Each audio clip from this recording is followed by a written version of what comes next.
चलिए देखिए, तो इस क्वेश्चन में क्या बोला है कि explain what would happen if in the capacitor given in exercise 2.8 a 3 mm thick mica sheet of dielectric constant equal to 6 were inserted between the plates।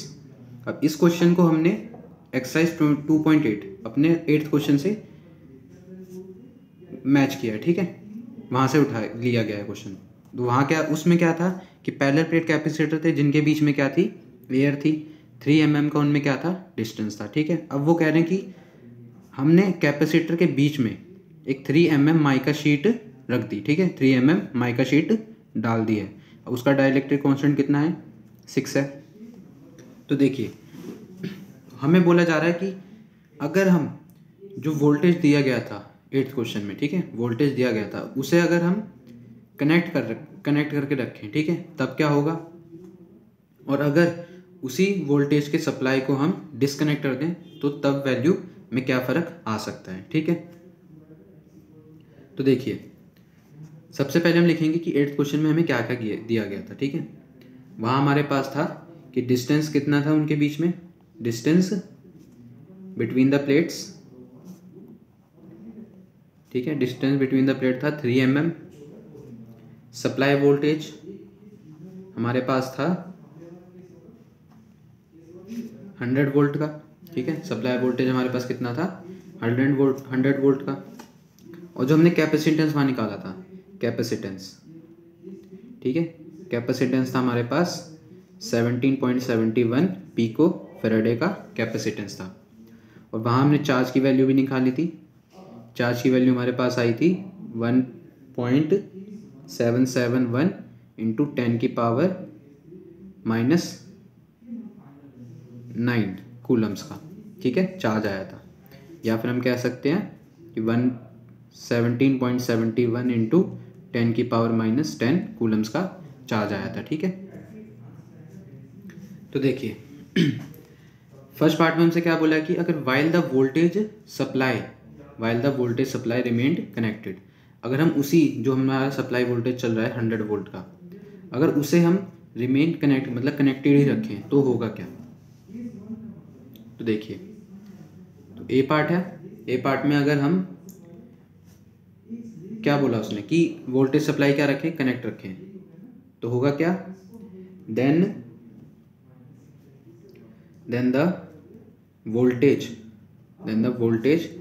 Between two plates, ठीक है, between two plates will be constant, ठीक है, will be constant.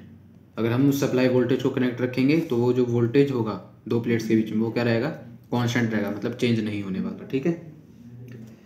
तो देखिए, जो हमारा initial capacitance था, ठीक है, जो हमारा पहले क्वेश्चन में कैपेसिटेंस आया था वो कितना था,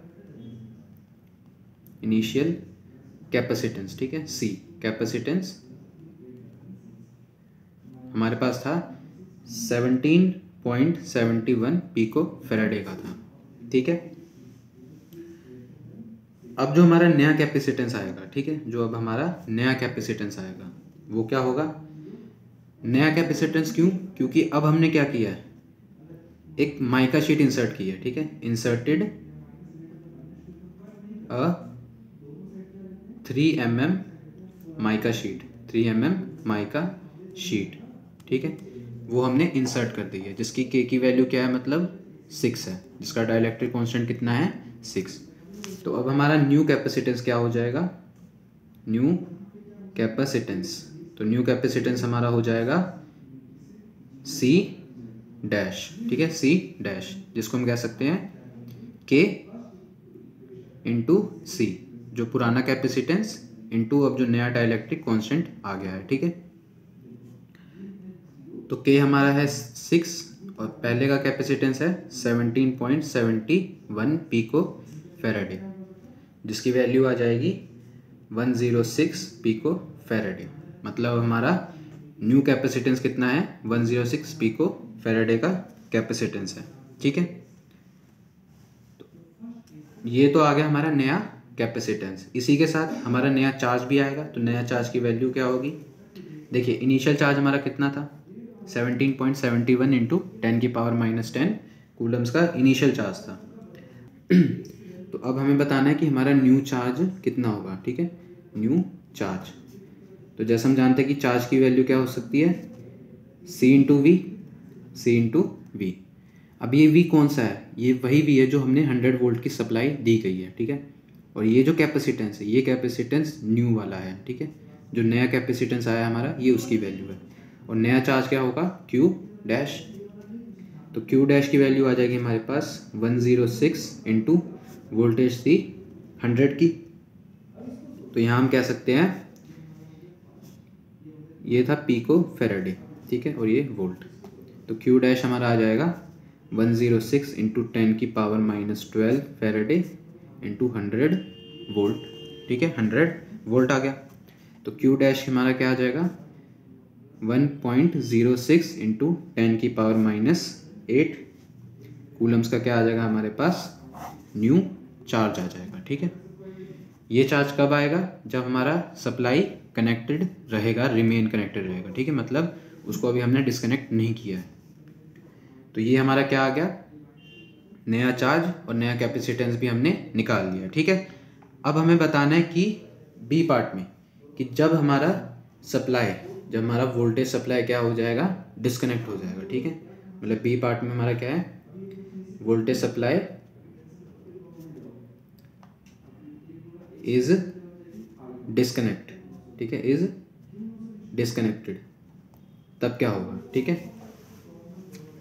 तो देखिए, जब हमने वोल्टेज सप्लाई कनेक्टेड रखा था, मतलब उसे हमने डिस्कनेक्ट नहीं किया था, तब हमारा वोल्टेज था पूरे कैपेसिटर में वो कांस्टेंट था।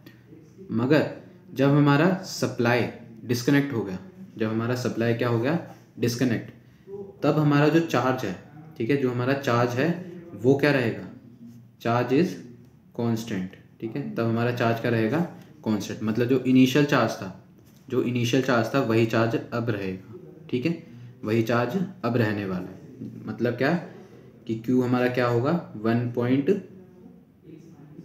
17.71 इंटू 10⁻⁻10 कूलम्स का वही चार्ज रिमेन रहेगा, ठीक है। तो देखिए, अब यहाँ से हमारा जो नया वोल्टेज होगा, ठीक है।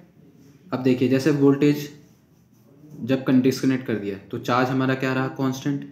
तो जो हमारा कैपेसिटेंस होगा वो भी इनिशियल वाला रहेगा। तो जो कैपेसिटेंस है वो कौन सा होगा, 17.71 पिको फेराडे वाला रहेगा, ठीक है। तो जो कैपेसिटेंस है वो भी इनिशियल वाला रहेगा, न्यू कैपेसिटेंस हम यहाँ नहीं लगाएंगे, ठीक है। तो देखिए, अब हमारे पास चार्ज है, अब हमारे पास कैपेसिटेंस भी है, ठीक है, लेकिन हमारे पास यहाँ वोल्टेज नहीं है।